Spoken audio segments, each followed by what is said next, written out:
PM Modi Canada में 15 जून से होने वाले G7 शिखर सम्मेलन में होंगे शामिल। कनाडा के पीएम मार्क कार्नी ने फोन कर प्रधानमंत्री को G7 समिट का दिया न्योता। पीएम मोदी ने G7 शिखर सम्मेलन का न्योता मिलने के बाद सोशल मीडिया पर किया पोस्ट, लिखा आपसी सम्मान और साझा हितों के मार्गदर्शन में नए जोश के साथ मिलकर काम करेंगे।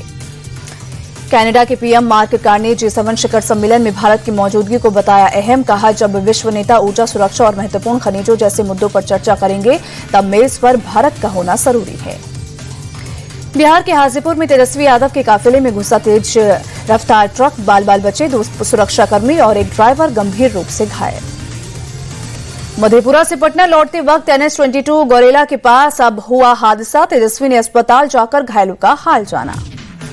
खड़ी गाड़ियों के काफिले में ट्रक ने टक्कर मारी, 3 से 4 गाड़ियां हुई क्षतिग्रस्त। चाय पीने के लिए गौरेला में रोका था तेजस्वी का काफिला। तेजस्वी ने मामले में सख्त कार्रवाई की मांग की, बोले लापरवाह लोग के खिलाफ सख्त एक्शन हो। बेंगलुरु चिन्नास्वामी स्टेडियम भगदड़ मामले में तीसरी FIR दर्ज। भगदड़ में घायल हुए 21 साल के युवक वेणु ने RCB इवेंट कंपनी, DNA और कर्नाटक क्रिकेट संघ के खिलाफ दर्ज करवाई शिकायत। वेणु की तीसरी FIR के मुताबिक RCB इवेंट कंपनी और क्रिकेट संघ भीड़ पर काबू पाने में रही विफल। सोशल मीडिया पर फ्री में स्टेडियम में प्रवेश की दी गई थी भ्रामक जानकारी। सीएम सिद्धरामैया ने अपनी पॉलिटिकल एडवाइजर के गोविंदराज को पद से हटाया। सूत्रों के मुताबिक गोविंदराज ने सीएम को इवेंट में शामिल होने की दी थी सलाह। कर्नाटक सरकार का अधिकारियों पर एक्शन जारी। इंटेलिजेंस फेलियर के आरोप में बेंगलौर के ADGP intelligence Hemant M Nimbalkar का किया गया ट्रांसफर। बेंगलुरु भगदड़ मामले में पुलिस ने अब तक RCB के मार्केटिंग हेड और इवेंट मैनेजमेंट कंपनी के 3 कर्मचारियों को किया गिरफ्तार। कोर्ट ने चारों आरोपियों को 14 दिन की न्यायिक हिरासत में भेजा। गिरफ्तारी के खिलाफ हाईकोर्ट पहुंचे RCB के मार्केटिंग हेड निखिल सुसाले। 9 जून को याचिका पर सुनवाई। कर्नाटक स्टेट क्रिकेट एसोसिएशन को बड़ी राहत। हाईकोर्ट ने क्रिकेट संघ के पदाधिकारियों की गिरफ्तारी पर 16 जून की अगली सुनवाई तक रोक लगाई। सीएम सिद्धरामैया ने भगदड़ मामले में किसी तरह की राजनीति करने से किया इनकार। कहा, मैंने एक्शन ले लिया है। सीएम डिप्टी सीएम के इस्तीफे पर अड़ी बीजेपी। प्रहलाद जोशी बोले, दोनों को लेनी चाहिए हादसे की नैतिक जिम्मेदारी। कर्नाटक बीजेपी अध्यक्ष VY विजेंद्र बोले, भगदड़ मामले में अधिकारियों को बलि का बकरा बनाया गया। पुलिस ने जश्न की इजाजत नहीं दी थी। कर्नाटक के पूर्व सीएम बसवराज बोम्मई ने सीएम सिद्धरामैया पर किया हमला। कहा, सिर्फ पुलिस अधिकारी पर नहीं बल्कि जो मंत्री जिम्मेदार हैं उन पर भी एक्शन होना चाहिए। डिप्टी सीएम DK शिवकुमार ने बीजेपी के आरोपों का दिया जवाब। कहा, बीजेपी ने न्यायिक जांच की मांग की तो वो हमने कर दी और CID भी जांच कर रही है। बीजेपी सांसद निशिकांत दुबे ने फिर कांग्रेस को घेरा। 65-71 के युद्ध के बाद पाक को मिली सहायता का किया जिक्र। बोली, 65 के बाद अंतर्राष्ट्रीय वित्तीय संस्थानों से पाक को 150 बिलियन की सहायता मिली।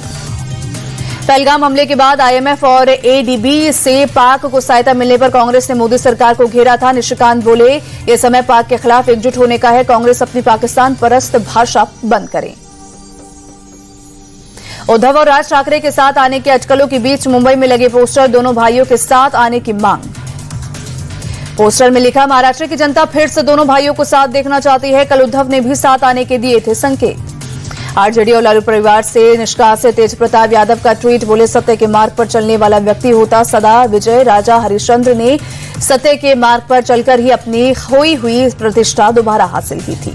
तेज प्रताप बोले, सत्य का मार्ग कठिन लेकिन उस मार्ग पर चलने वाले की जीत निश्चित है। पांडवों ने सत्य मार्ग पर चलकर कौरवों को युद्ध में हराया था। कटरा से श्रीनगर के बीच वंदे भारत ट्रेन का कमर्शियल ट्रायल आज से शुरू। यात्रियों में दिखा उत्साह। कल पीएम मोदी ने ट्रेन को दिखाई थी हरी झंडी। अग्निवीरों पर यूपी की योगी सरकार मेहरबान। पुलिस कांस्टेबल और PAC की भर्ती में 20% आरक्षण देने का किया ऐलान। आयु सीमा में भी 3 साल की छूट, नोटिफिकेशन जारी।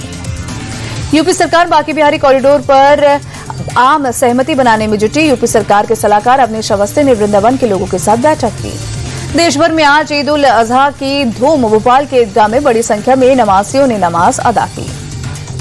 मुंबई के माही दरगाह पर बड़ी संख्या में लोगों ने ईद की नमाज अदा की। नमाजियों ने एक दूसरे को गले लगाकर बकरीद की बधाई भी दी। दिल्ली में भी बकरीद की धूम। जामा मस्जिद में सुबह की नमाज अदा की गई। नमाजियों ने खुशहाली के लिए दुआ मांगी।